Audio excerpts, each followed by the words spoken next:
السلام عليكم. أهلا بيكم في قناة فسحة وأكلة تيكاوي مع غادة ومنى. النهاردة هنعرف سوا طريقة مخلل اللفت وإزاي نعمله بالطريقة الصح، لأن في ناس كتير اللفت بيبوظ معاهم، يعني بيعمل ريم وطعمه بيتغير.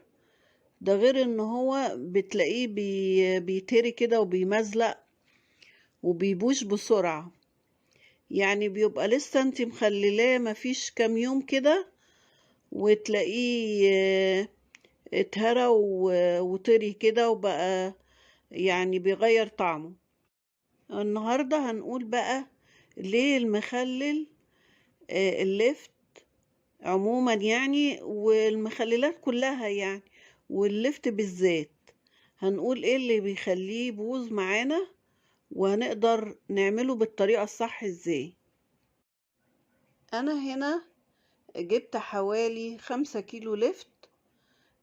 نقيت طبعا، اخترت اللفت اللي هو بتبقى مدورة كده وتبقى مش كبيرة قوي ولا صغيرة، يعني علشان برضو الصغير بيتعب في التقطيع وكده. فاحنا بنجيب الحجم اللي ظاهر معانا في الفيديو ده احسن حجم ان انت تجيبي فيه اللفت. وكمان اللفت الصغير قوي ده بيهدر في الوزن، يعني لانه بيبقى طبعا بيوزن معاكي العروق والحاجات دي، فبيهدر معاكي في الوزن كتير يعني.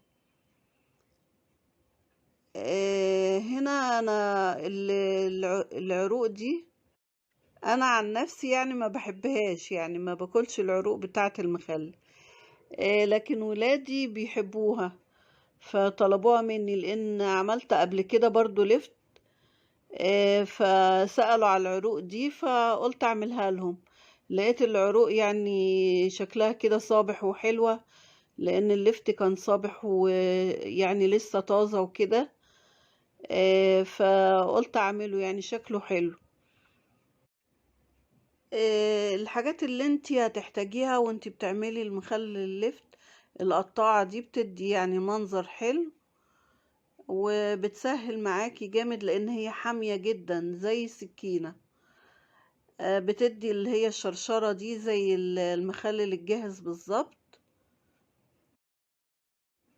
بنحتاج ملح، بنحتاج بنجر. البنجر بيدي طعم حلو ولون جميل قوي. بنحتاج سكر 2 من معالق يعني اللي هي بتاعة الأكل دي.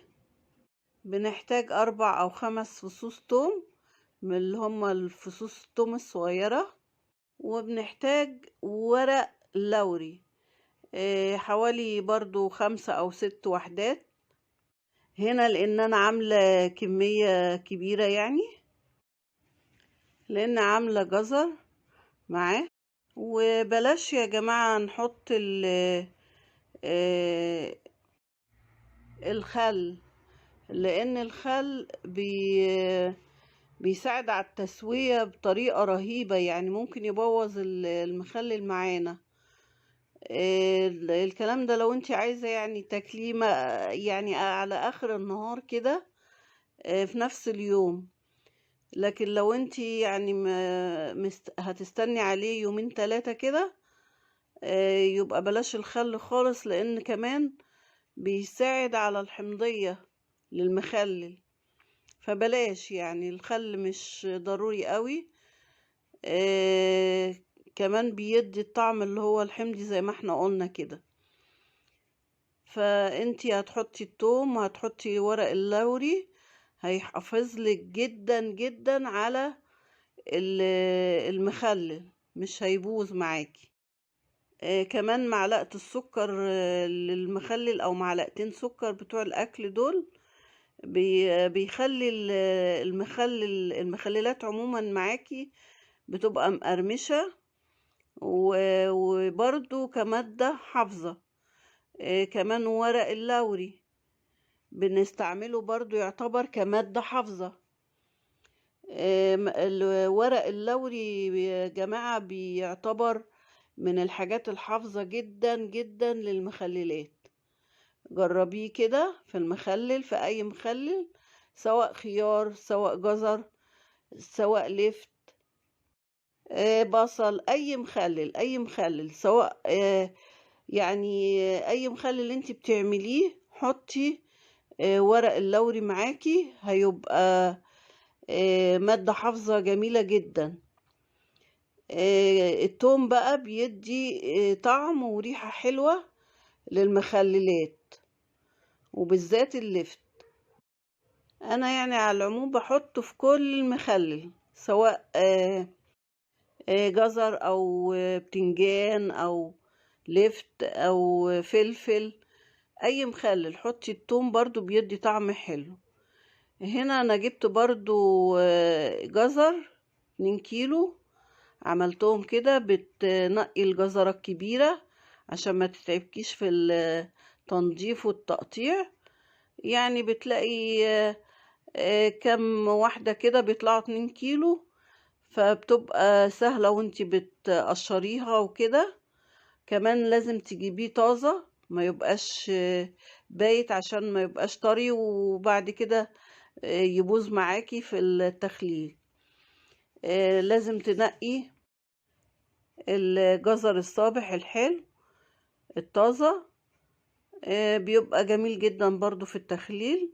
وانا كان عندي مية مخلل من المرة اللي فاتت، فخللت فيها الجزر، وكان معاه برضو عيدان اللي هي القرنبيط دي، كانت مسلوقة، حطيتها معاه برضو بيبقى طعمها جميل جدا. ولو في عندك برضو اللي هي العروق بتاعة الكرنب المسلوقة برضو قطعيها وحطيها مع المخللات، بتبقى جميلة جدا وطعمها حلو.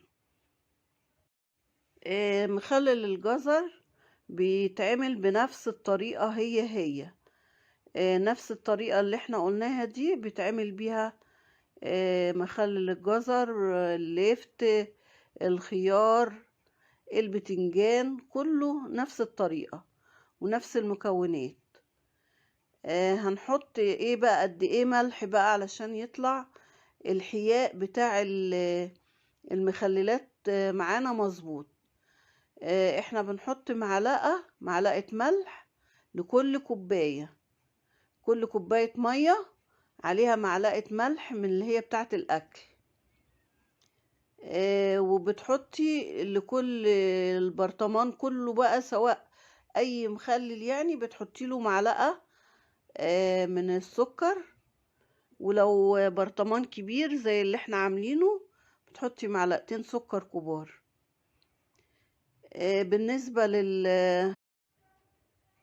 بالنسبة للمية انتي بتحطي لكل كيلو مخلل بتحطي حوالي 3 كوبايات مية، وكل كوباية بتحط لها ملح. ولو احتاجتي يعني مية تاني زودي، ممكن ياخد 4، ممكن 3، ممكن 2.5، على حسب البرطمان بتاعك يعني. لكل كيلو طبعا انا هنا عايرت بإزازة الحاجة الساقعة اللترين دي، بتبقى 8 كوبايات. أخدت هنا معايا إزازتين كبار، علشان ده برطمانات كبيرة. فكده يبقى احنا قلنا كل الحاجات اللي هي المهمة. أتمنى أن فيديوهاتنا تعجبكم، أتمنى لكم الصحة والعافية وراحة البال، وأشوفكم على خير.